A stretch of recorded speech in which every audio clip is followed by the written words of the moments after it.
Hello everybody, I welcome you all to today's video.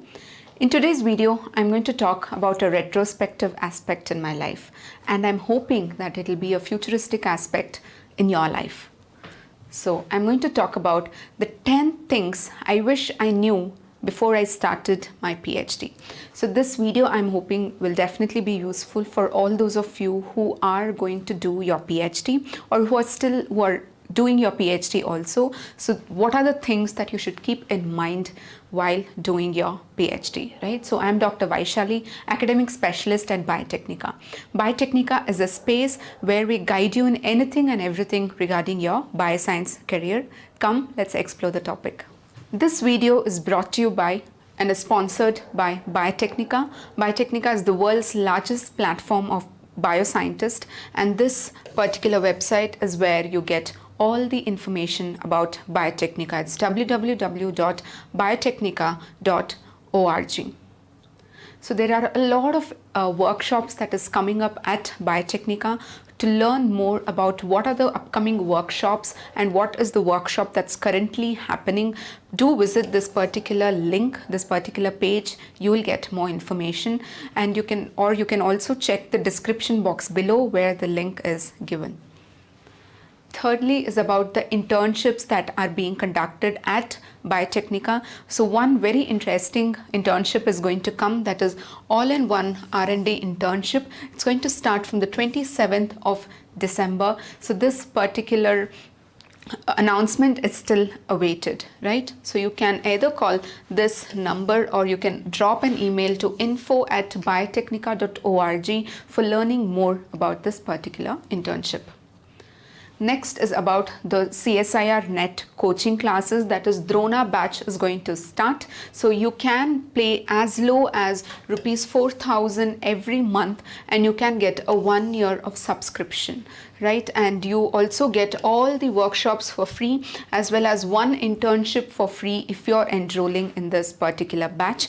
You can call this number or you can email your queries to info@biotechnica.org to get more information about this particular batch. Now let's jump on to the topic. The first thing that I'm going to talk about is being organized. Well, yes, I wasn't organized in the beginning of my PhD, but I learned how important being organized is, because in PhD is going to be a self-motivated journey, right? Say for example, in your UG or even in your PG, you will have a fixed schedule, right? You will know when you have to attend the classes, when you have to give the exams, what projects you have to do, under whom you have to do, what are the different research methodologies that you should follow, within what time you have to finish it. So all of these are already there for you, like the schedule is already fixed for you. But in PhD, it is a self-motivated journey. It is a journey that you take by yourself. So yes, there is no fixed schedule here. So if you're not organized, you're going to lose track, right? So you should know when you have to do what. You should have clear milestones set for yourself, whether it is shorter milestones like what you're going to do every month or every day, or it could be a longer milestone as to what you'll be completing by the year end, right? So you can have you can use tools like diary, or you can use checklists. So these things are or even a calendar, right? So these things are going to help you in being focused and in being organized about your PhD career itself. Secondly, when I'm going to talk about organized, there's also one more thing that I want to add here. It is about keeping your things organized, right? Say you're doing your experiments, you have a lot of data that you have, the raw data that you have, and you go ahead and analyze those data, right? So you may not do it at once, right? You might take a few days, especially, so what happens is, especially when you're going to write a paper or you're going to write a thesis, that is when you'll go and take your raw data and then you'll start analyzing it. So in such cases, if you do not have those raw data in place, or you forget where you've kept it, or something of that sort, then you end up confused and you end up in a very critical situation. So to avoid such situations, be organized, keep all your data at one particular place, and make sure that you complete your analyzing or your writing work, all of that, as soon as you finish the experiment. So just allocate time for that as well. So that is what I wanted to talk about in being organized. The second is about building a network. So initially during my PhD, I was not very keen on talking to people and networking with them. But then I later understood how why building a network is very important. That is, whether it is the people that you already know, right? People in your industry that you already know, be it your guide or your professors, people who taught you, or even your peers, right? So make sure that you have meaningful connections with them, keep in touch with them, know what they are doing, what they are up to, and how you can help them or how they can help you. So this is how you build networks. So if you want to make new connections, then yes, you can attend seminars, right, or conferences, or even expert talks, right? So attending such things, it's not only going to expand your knowledge, it's also going to give you an opportunity to meet with new people from your own industry, where you can network with them, right? So it's going to give you more exposure to the field. So that is why. So why is this network building important? Because whenever you go out after your PhD into the industry or into the academia, then you need people there, to guide you rightly, to guide you where to go, what time to go, and all of such things. So that is why networking is very important. The third point that I wanted to talk is about change, right? So it's especially in PhD, as I said, that it is a self-motivated journey and there is no fixed schedule, right? So it's very obvious that a lot of changes can keep happening. A lot of changes, say in your proposal might take a U-turn, or maybe the relationship with your supervisor, right? So any of these things can happen, especially when you're doing your PhD, right?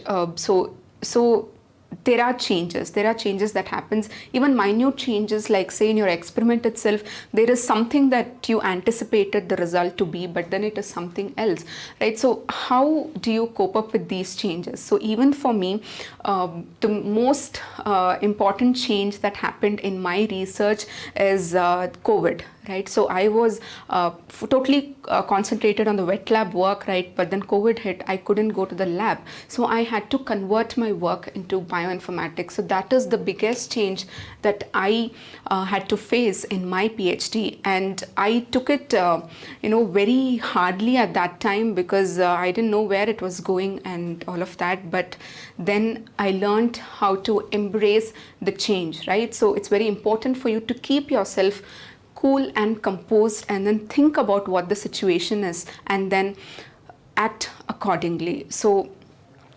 because as you take time to come out of this particular demotivated period, the more time it's going to take for you to finish the PhD itself. So yes, keep in your mind that changes is normal, facing a lot of changes is normal. It is just how you react to these changes. That is what you have to equip yourself with.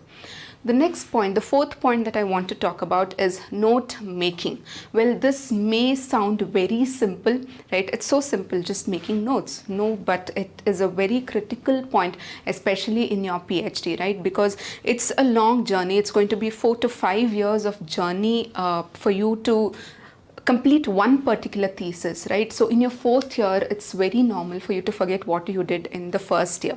So when such a situation occurs, it is the notes that help you. right? So if you have the practice, if you have the habit of making notes right from the beginning of your research career, then it's going to be very helpful for you. You can make yourself very organized. Keeping yourself organized also comes from note making, right? So whatever worked for you in an experiment, note that down. Whatever did not work for you in an experiment, note that also down. Because again, if you have to repeat that particular experiment for say some other molecule also, you know what you did and what went wrong, so that you can learn from those mistakes and then not repeat it. So there are these critical things where note making will definitely help. You should also write what is the protocol that you followed, and what is the modification that you made in this particular protocol. So all of these minute details are also important for you to note down in your note making, because it's a long journey and it will definitely come handy for you, especially when you're writing your thesis work. Now, the fifth point that I want to talk with all of you is the relationship with supervisor, right? So we know that a supervisor is a very big, a very fundamental part of your PhD. He or she is the one who is going to approve a lot of things that you're going to do, the research work that you're going to do, and they're also somebody who's going to guide you in the research work. They are the experts in that particular work, and that is the reason you're working your research under them, your PhD under them. So your relationship with your supervisor has to be good. It's if it is not, then it's a day-to-day affair, right? It's it'll be difficult for you to do your day-to-day work itself.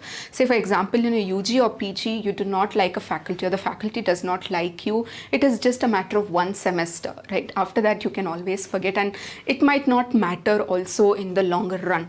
But with your supervisor, it's going to be an everyday affair. So make sure that you have a good relationship with your supervisor. So it's not just in your PhD journey, but even after your PhD, right? Your supervisor is somebody who knows about your work, who knows how dedicated you are, how disciplined you are, and everything about you. So yes, they are the one who can help you in your future research or your industry career itself. That is after your PhD, whatever you're going to do, your supervisor will play a critical role in that. So yes, that is how it becomes all the more important.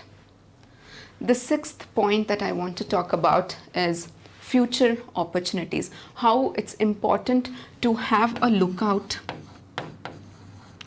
about what you want to do after your PhD, right from the beginning of your research career itself, so that you can be focused on that and then you do not divert yourself. I understand that it is not possible for every student out there to be very clear about what they want to do in the beginning itself, but it's always advisable to keep a lookout. At least open your eyes and see what is happening around, what research is happening around, what is the industry trend that is happening. So even Biotechnica has ample videos regarding the recent trends that happening, what are the research careers that you can take up. So all of these, so keep an eye open for all of this. Also see what your peers are doing, what your seniors have done, where are they placed right now, what are they doing, does that interest you? Just keep an eye out for all of these, and at some point you will come to a realization that this is what you want to do, right? So when you come to that particular realization, then you work towards it, you work your research towards it, and you make a proper roadmap as to after PhD, how will you enter, what will you enter, and what is it that you're going to do. So this kind of clarity, if you have at the initial stage of your research itself, then it will definitely help you stay focused, and it will give you a direction or a path as to where and how you have to enter, right? The next point that I want to talk to you all about is being open for collaborations, right? So PhD is not a lone journey. It's not a lonely journey that you take. You definitely need to have collaborations with other researchers from your university or other university from your field or even other field, right? Because as you all know, these days transdisciplinary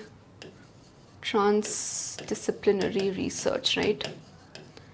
Transdisciplinary research is definitely picking up.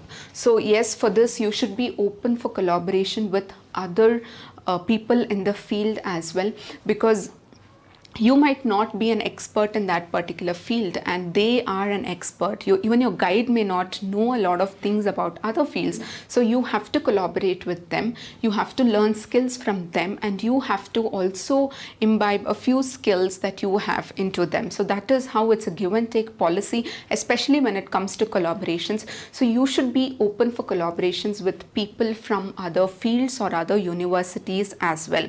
And not just academic wise, even if, for example, if your work is in the medical field, then you might have to have collaborations with hospital. For example, mine was using a human sample, right? So I had to collaborate with a hospital or a clinic for getting the sample there. So that is how you should be open for collaboration. You should know how you can take a collaboration forward and how you can take it in the right step. So these things are something that you have to definitely learn and be open for it. The next point, the 8th point that I want to talk to you all is about publication, right? So publication is mandatory in most of the universities where you're doing PhD, right? So do not put it till the end, right? Do not just ignore this particular publication, because since it is mandatory for you to publish a paper, so regulations have changed right now, but few universities still have that particular regulation. So since it's mandatory for you to publish a paper in a good impact factor, in a good journal, so you cannot wait till the last minute, right? Because publication itself takes a lot of time. Say for example, you have submitted your your paper, then they take time to review, and then they give you comments, and then you have to do some work, and then return back, give your answer back, and then they review that. So it takes a lot of to and fro keeps happening. It takes a lot of time for publishing a paper in a very good journal, right? And at times it might get rejected as well. And once that happens, then you have to rewrite your paper according to some other journal, and then if there are comments where you have to address those comments, you may have to do more work also, include that in the paper as well, and then go for submitting it into the next journal. So all of this takes huge amount of your time. So why not start early, right? Why not start early and be prepared for it? So right from the initial stage of your research itself, just keep a lookout as to what are the journals that are being published in your in your field. What kind of research are they expecting to be published in those journals, right? Also, so one very good way to do that is whenever you take references for your research work, right? So just see the reference that is there, go to that particular journal and see what kind of research is being done or is being published these days in that particular journal. So those journals are your to-go journals to start with. So you can just start researching about the journals this way. That is, whatever references that you're using, go to that journal and then start from there. So this is how you can have a starting point as to decide what journal to publish in. The next point that I want to talk to you all about is presentation and writing skills, right? So in PhD, it's not just about experimentation and doing your experiments and then giving the data, analyzing the data and adding knowledge to the already existing knowledge. No, it's not. It just doesn't end there. It is also about telling it to the public.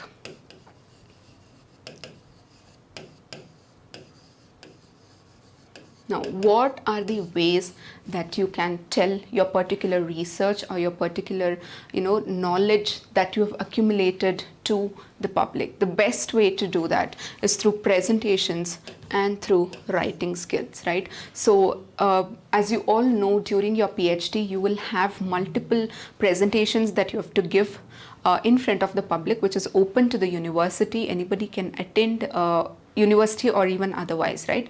So you need to give presentation about your research work. So you need to have those skills. You need to develop those skills right from the beginning of your research career itself.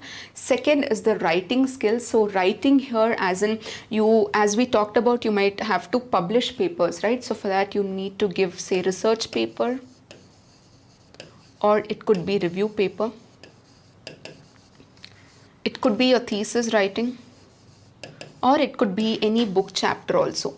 So it could be any of these. For all of these, you need to have really good writing skills. You need to develop on those. So if you're somebody if you feel that you do not have good skills in presentation and writing, then you need to work on those, right? So it's very important for you to pick them up right from the beginning itself.